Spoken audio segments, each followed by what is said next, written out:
Hello friends, welcome to my channel.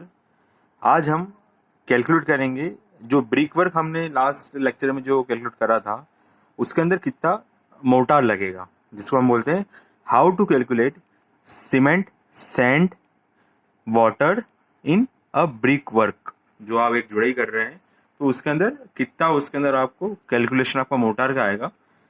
तो सबसे पहले मैं एक एज्यूम करता हूँ, जो हम लोग एक ब्रिक वर्क कर रहे हैं, मान लीजिए ब्रिक वर्क कर रहे हैं आप लोग, तो ये हमारा जो ब्रिक वर्क हो रहा है टोटल ये 11 मीटर क्यूब के आसपास हो रहा है। ये हम लोग एज्यूम कर रहे हैं। आप चाहे तो उसको 12-15 जो भी आप कर रहे हैं, ये 4 इंच वॉल होगी तो उसका अलग कुछ डायमेंशन वॉल्यूम आएगा, और 8 इंच वॉल होगी तो उसका कुछ अलग वॉल्यूम आएगा। तो इस तरह से आप कुछ भी एज्यूम कर सकते हैं। Then volume of brick wall, अगर मैं वॉल्यूम ऑफ ब्रिक वॉल की बात करूंगा तो कैसे होगा वो, volume of brick plus volume of motor. जो वॉल्यूम ऑफ ब्रिक आएगी, एक नॉर्मल जो ब्रिक होती है स्टैंडर्ड हमारी, उसका volume plus volume of motor, ये हमारा क्या होगा, वॉल्यूम ऑफ ब्रिक वॉल हो जाएगा।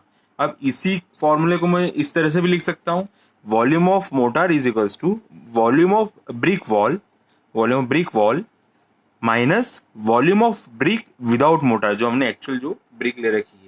थोड़ा इस फॉर्मूला को आप देख लीजिएगा। पहला मैंने क्या बोला आपको, वॉल्यूम ऑफ ब्रिक वॉल अगर की बात करूंगा तो ये वॉल्यूम कैसे बना है हमारा, ये जो सिंपल ब्रिक थी और मोटार से बना है। ये क्लियर हो गया।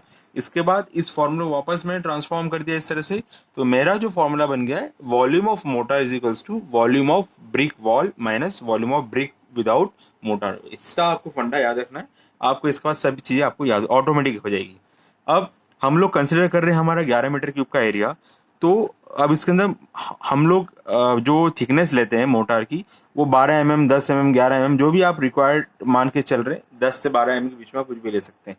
तो मैंने अभी कंसिडर की 10 mm के आसपास मेरी ब्रिक की मोटार की थिकनेस, और जो रेशियो मैंने डिसाइड करा है 1:6 का करा है। 1:8 भी कर सकते हैं, 1:5 भी कर सकते हैं, depend on your condition of your requirement of the client and between you. Then size of brick की बात करूंगा मैं, तो हम लोगों को पता है जो हमारा स्टैंडर्ड साइज ऑफ ब्रिक है वो 190 × 90 × 90 mm है। ये हम लोगों को बाय डिफॉल्ट सभी को पता है, एज ए इंजीनियर आप सभी को पता होगा। तो size of brick with motor, तो ये स्टैंडर्ड साइज हो जाता है, ये नॉमिनल साइज हो जाता है। इसको बोलता हूँ मैं 200/100, 200/100/100। ये 10-10 mm का जो मैंने मोटार इस पे स्टिक हो गया है, तो वो उसकी जो डायमेंशन से वो ऑटोमेटिकली यहाँ इंक्रीज हो गई है। ठीक है। Volume of brick with motor, अब इसका हम लोगों को क्या निकालना रहेगा, वॉल्यूम निकालना रहेगा।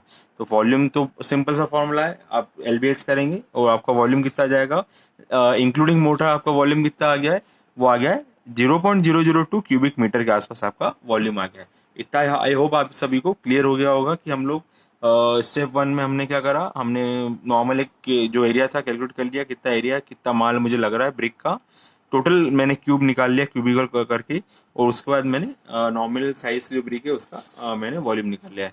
अब number of brick in 11 cubic metre, अब जो हमारे मैंने जो कंसिडर करा था 11 मीटर क्यूब में, उसमें नंबर ऑफ ब्रिक्स मुझे कितनी लगेगी। तो नॉमिनल ब्रिक का जो मेरे पास जो वॉल्यूम आया था वो कितना आया था 0.02, और ये जो अपन ने जो कंसिडर करा था 11 मीटर, उससे मेरी नंबर ऑफ ब्रिक्स कितनी आ गई, 5500 नंबर मेरे पास ब्रिक्स आ गई। ये क्या हुआ, मेरी ब्रिक्स इंक्लूडिंग मोटार हो गई है। अब हम लोगों को पता है वॉल्यूम ऑफ वन ब्रिक की बात करूंगा, हम लोगों को पता है 19 × 90 × 90 mm होता है। इसको मैं मीटर में कन्वर्ट करूंगा तो मेरा एक वॉल्यूम, एक ब्रिक का जो वॉल्यूम बन गया वो कितना बन गया आपका 0.0153 आपका एक ब्रिक का वॉल्यूम बन गया। अब हम लोगों को इस ब्रिक के वॉल्यूम से क्या करना रहेगा, हमारा जो वॉल्यूम है एक्चुअल जो इस सिंगल ब्रिक के वॉल्यूम से हमको जो 55 नंबर ऑफ ब्रिक्स निकली उसको वॉल्यूम निकालना पड़ेगा। तो volume covered by 5500 5500 number of BRICS से कितना वॉल्यूम ऑफ ब्रिक्स कवर्ड हो रही है। थोड़ा सा ये पॉइंट आप ध्यान दीजिएगा, मेरे पास जो 5500 ब्रिक्स आई थी, इस 5500 ब्रिक्स से ये कितना एरिया कवर कर रहा है, कौन से वॉल्यूम से, जो हमारे रिक्वायर्ड हमारे स्टैंडर्ड जो ब्रिक रहता है उस वॉल्यूम से। तो कितना कवर कर रहा है, 8.465 मीटर एरिया वो कवर करेगा। कब, जब इस वाले जो क्यूबिक मीटर वाले एरिया से रहेगा, जब स्टैंडर्ड साइज की ब्रिक से बात करूंगा जब, और ये जो एरिया निकला था, ये जो वॉल्यूम निकला था हमारा विथ मोटार निकला था। इतना क्लियर हो गया। Volume of mortar is equals to volume of brick work minus volume of total brick work. ये हम लोगों ने पहले देख लिया था। तो वॉल्यूम टोटल ब्रिक वर्क कितना हमारा 11, और वॉल्यूम ऑफ टोटल ब्रिक हमारे पास कितना आ गया 8.465 एक्सक्लूडिंग मोटार। ये ध्यान रखिएगा, यहाँ पर क्या है एक्सक्लूडिंग मोटार। तो कितना आ गया वेट वॉल्यूम हमारा, ये आ गया हमारे पास 2.535। अब ये जो वॉल्यूम आया ये हमारा वेट वॉल्यूम है, ये भी ध्यान रखिएगा, इस पॉइंट को नोट डाउन कीजिएगा। ये मेरा इंक्लूडिंग वाटर है, यहाँ पर जो वॉल्यूम निकला है वो क्या है इंक्लूडिंग वाटर आया है। अब हम लोग ये मान के चलते हैं जो हमारा फ्रॉग वाला पार्ट रहता है, जो ब्रिक के ऊपर वाला पार्ट रहता है, फ्रॉग वाला पार्ट, ये आप लोगों ने देखा होगा, इसको हम फ्रॉग बोलते हैं। ये फ्रॉग वाले पार्ट के अंदर कुछ परसेंटेज मटेरियल लेके चलते हैं, ये कुछ ब्रिक जॉइंट का फिलिंग के लेके चलते हैं, कुछ वेस्टेज, तो ये हम 15% इसको इंक्रीज कर देंगे। किसको, हमारा जो वॉल्यूम आया है उस मोटर के जो वॉल्यूम आया है उसको हम लोग क्या करेंगे 15% के आसपास उसको इंक्रीज कर देंगे। तो उसके बाद क्या हो जाएगा 15% इंक्रीज करने के बाद आपको क्या आया टोटल मोटर हो गया आपका 2.9152 मीटर क्यूब, ये 15% इंक्रीज कर लिया है। अब ये हमारा वेट मोटर था, पर हमको साइड पे तो ड्राई मोटर मिलता है, तो आप उस ड्राई मोटर को आपको इंक्रीज करना पड़ेगा। कितना परसेंट करना पड़ेगा 33%। ये आपको बाय डिफॉल्ट ये आप थंब रूल है, इसको आप एसपी 16 कोड में लिखा हुआ भी है, आप इसको देख सकते हैं। जो हमारा ड्राई मोटर है उसको हम कितना इंक्रीज करें 33%, तो 2.9 को मैंने वापस इंक्रीज कर दिया, कितना हो गया है वो 3.8777 मेरा मोटर आ गया है ड्राई। तो ये मेरा फाइनल मोटर आ गया है। अब इसके बाद मुझे कुछ नहीं करना रहेगा, जो मैंने लास्ट आपको प्लास्टर निकालने के लिए जो वीडियो बनाया था उस वीडियो को वापस अपन कंटिन्यू कर सकते हैं, आप देख सकते हैं। और इसको भी हम यहाँ पर वापस समझा देता हूँ मैं कि मेरे को जो निकालना है वो सीमेंट सैंड निकालनी है। और सम ऑफ रेशो सीमेंट सैंड का मेरे पास कितना ले रहा हूँ मैं 1:6 ले रहा हूँ। अब 1:8 लेंगे तो कैलकुलेशन 1+8 हो जाएगी, 1:5 लेंगे तो कैलकुलेशन 1+5 हो जाएगी। तो इस तरह से हम लोग हमारे कैलकुलेशन को आगे बढ़ाएंगे। सीमेंट मेरे को निकालनी है, वॉल्यूम ऑफ ड्राई मोटर मेरे को पता है, यहाँ पर आ चुका है मेरा, multiply by ratio of cement divide by sum of ratio, total sum of ratio into density of a cement. ये फॉर्मूला हम लोगों ने प्लास्टर वाले जब निकाला था उसमें भी हमने पढ़ा था। तो मेरे पास ड्राई मोटर कितना आ गया 3.877, और रेशियो ऑफ सीमेंट कितना है 1, टोटल सम कितना है 7, और डेंसिटी कितनी सीमेंट की 1440। तो मेरे कितना आ गया यहाँ पर 797.55 kg मेरे पास सीमेंट आ गई है। इस सीमेंट को अगर आप बैग में निकालना चाहेंगे तो डिवाइड बाय 50 करूंगा मैं। तो डिवाइड बाय 50 करने के बाद कितनी सीमेंट आएगी 15.95 बैग, और 16 बैग के आसपास आपकी सीमेंट आपको लगेगी इस 11 मीटर क्यूब को कंस्ट्रक्ट करने में, ब्रिक वर्क करने में। अब इसी तरह से हम सैंड निकालेंगे, volume of dry mortar multiply by ratio of cement upon sum of ratio. वो फॉर्मूला जो मैंने लगाया था उसको वापस लिख दिया है। अगर आप इसको यहाँ पर केजी में लेना चाहेंगे तो डेंसिटी से मल्टीप्लाई कर लीजिएगा, नहीं तो मीटर क्यूब में रहने दीजिएगा।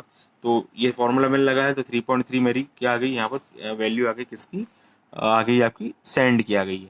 और इसको मैं क्यूबिक फीट में कन्वर्ट करना चाहूँगा तो 3.3147 से मल्टीप्लाई करूँगा तो मेरा क्या हो जाएगा क्यूबिक फीट में कन्वर्ट हो जाएगा। तो कितना आ जाएगा 118,118.304 क्यूबिक फीट मेरा रेती लगेगी। अब सबसे मेन पार्ट आता है इसमें पानी का, वाटर कितना लगेगा। तो वाटर का हम लोग फॉर्मूला जानते हैं, water is equals to water cement ratio हम इसमें लेके चल रहे हैं 0.45। अगर आप 0.50 लेके चल रहे हैं तो आप उससे मल्टीप्लाई कीजिएगा। मैं वाटर सीमेंट भी लेके चल रहा हूँ कि 0.45 रहेगा। तो वाटर हमको निकालना है, सीमेंट मेरे पास जो वेट आया है मुझे ऑलरेडी पता है, सीमेंट का वेट कितना आया है 797.55, और जो 0.55 जो 45 मेरा जो वाटर रेशियो का रेशियो लिया है मैंने उसको मल्टीप्लाई करूंगा तो पानी कितना आ जाएगा 360 के आसपास लीटर। इस पूरा वर्क करने में मुझे कितना लगेगा 360 लीटर पानी आसपास लगेगा। और 1 बैग की अगर मैं बात करता हूँ, नॉर्मल मेरे एक्सपीरियंस में बताता हूँ कि 1 बैग अब सीमेंट जब यूज़ करते हैं हमको 20 से 25 लीटर हमको पानी लगता है, तो उसके अप्रॉक्स ही कहीं ना कहीं जाके बैठेगा। तो आई होप कि आपको मेरा वीडियो पसंद आया हो और समझ में भी आया होगा आपको कि किस तरह से हम लोग ब्रिक वर्क कैलकुलेट कर रहे हैं। तो मेरे चैनल को आप लाइक करें, सब्सक्राइब करें, ज़्यादा ज़्यादा शेयर करें। और आपको नेक्स्ट वीडियो किस पे चाहिए आप मुझे कमेंट बॉक्स में या चैट बॉक्स में लिख सकते हैं, तो मैं पॉसिबल रहेगा तो मैं उसको भी आगे फॉलो करूँगा और उसको बनाऊँगा। Thank you.